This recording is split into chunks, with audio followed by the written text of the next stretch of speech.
Bismillahirrahmanirrahim. Assalamu alaikum. So guys, welcome to my YouTube channel Knowledge for Students. So guys, आज हम English की दूसरी class के साथ हाजिर हैं। पिछली क्लास के अंदर हमने कुछ अल्फाज पढ़े थे।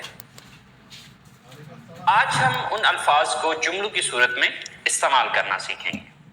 देखिए, जब भी हम बात करते हैं तो हम वो बात जुमलों की सूरत में कर रहे होते हैं। बेसिकली जुमला या सेंटेंस क्या होता है?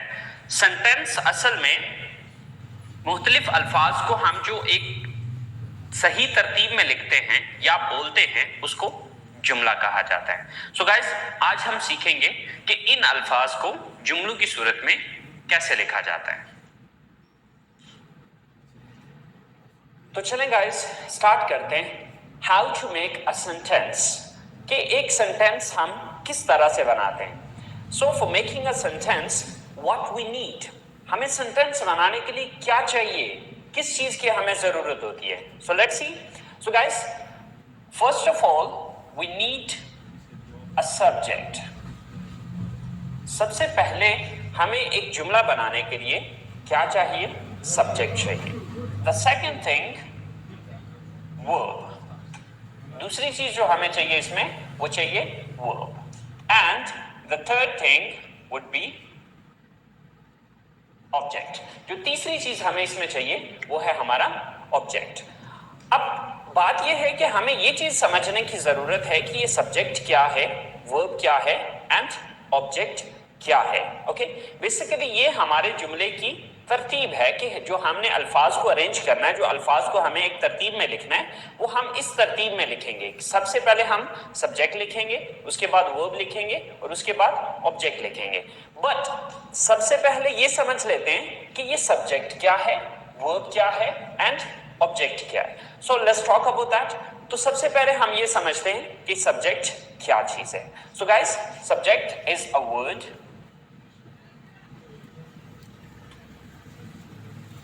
or a phrase which shows who or what does the action in a sentence. A word, एक लफ्ज और a phrase या फिर एक phrase which shows, जो कि जाहिर करता है who, कौन और what या फिर क्या does the action, काम करता है in a sentence, जुमले में। यानी कि एक ऐसा लफ्ज या फिर एक ऐसा फ्रेज जो कि ये जाहिर करता है कि जुमले में काम कौन कर रहा है या क्या चीज है जो जुमले में काम कर रही है। तो शॉर्टकट में अगर अपने अल्फाज में कहना चाहूं तो मैं ये चीज कहूंगा कि जुमले में सब्जेक्ट कहा जाता है उसको जो काम करने वाला होता है। तो शॉर्टकट ये कि काम करने वाले को सब्जेक्ट कहा जाता है। फॉर एग्जाम्पल, मैं कॉलेज जाता हूं। अब ये एक सेंटेंस है या ये एक जुमला है। अब इस जुमले में मुझे ये देखना है कि ये काम कौन करता है। मैं कॉलेज जाता हूं, तो ये काम कौन करता है? कॉलेज कौन जाता है? मैं जाता हूं। तो मैं यहां पर क्या है? सब्जेक्ट है। सेम लाइक दैट,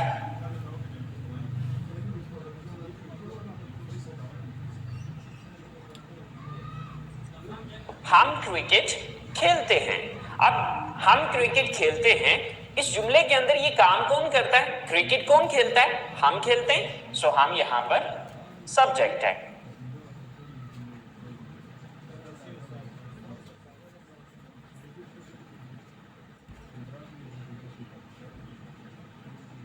गाय घास खाती है। अब ये काम कौन करता है? यहां पर इस जुमले को अगर हम देखें तो ये काम गाय करती है। घास कौन खाती है? गाय खाती है। सो गाय यहां पर सब्जेक्ट है। तो सिंपल ये कि जुमले के अंदर काम करने वाले को सब्जेक्ट कहा जाता है। सो गाइस, चले हम चलते हैं अपने सेकंड पॉइंट की तरफ। सो हमारा सेकंड पॉइंट है verb. So what is a verb? Verb होता क्या है? तो चले देखते हैं। A word which shows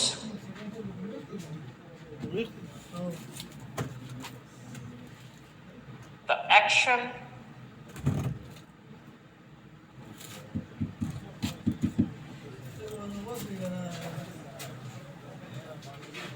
occurrence or a state. A word, एक लफ्ज which shows, जो कि जाहिर करता है the action, किसी एक्शन को, occurrence, किसी वाक्य को, और a state, या फिर किसी हालत को. Okay, so for example,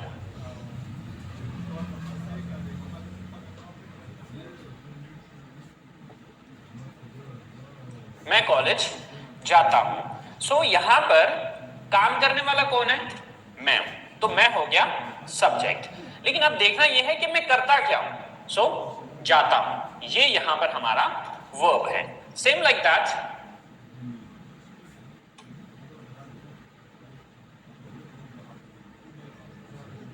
हम क्रिकेट खेलते हैं. ये काम कौन करता है? हम करते हैं. तो हम हो गए सब्जेक्ट. अब हम करते क्या हैं? खेलते. सो खेलते यहां पर वर्ब है. ओके,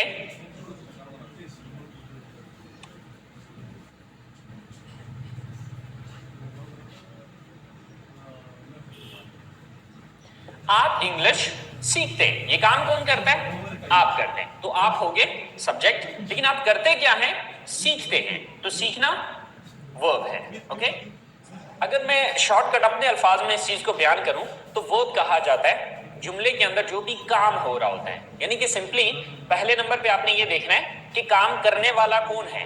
कौन है जो एक्शन को सर अंजाम दे रहा है या काम को सर अंजाम दे रहा है. फिर दूसरे नंबर पे काम कर क्या रहा है. ठीक है, तो वर्ब हो गया कोई भी काम. तो सेकंड नंबर पे जो आपने चीज लिखनी होती है वो है वर्ब. सो हमारी तीसरी चीज है ऑब्जेक्ट. सो ऑब्जेक्ट क्या है? A word or a phrase which is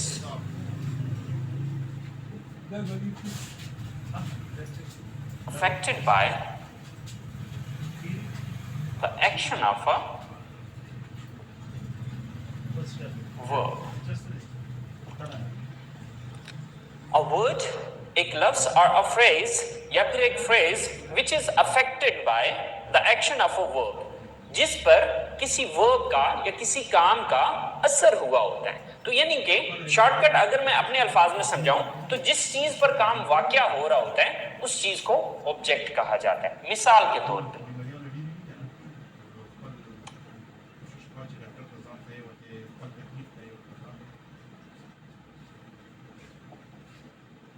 मैं इंग्लिश पढ़ाता हूं. अब ये एक जुमला है.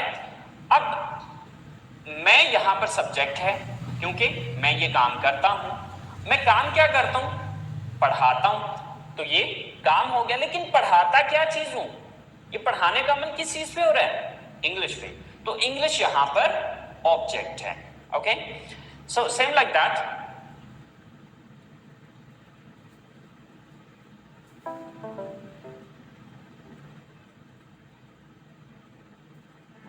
यार तुम्हारे एग्जाम्स की तैयारी पूरी है?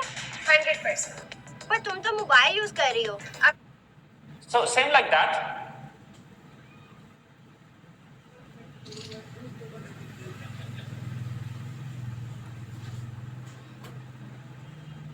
गाय घास खाती है.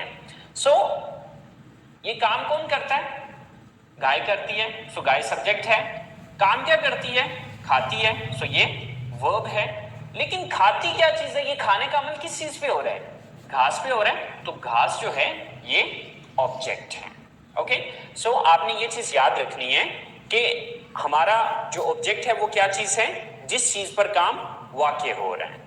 ओके, अगर मैं सादा अल्फाज में इस स्ट्रक्चर को समझाना चाहूं तो सिंपल मैं ये कहूंगा कि सब्जेक्ट काम करने वाला, वर्ब काम, एन ऑब्जेक्ट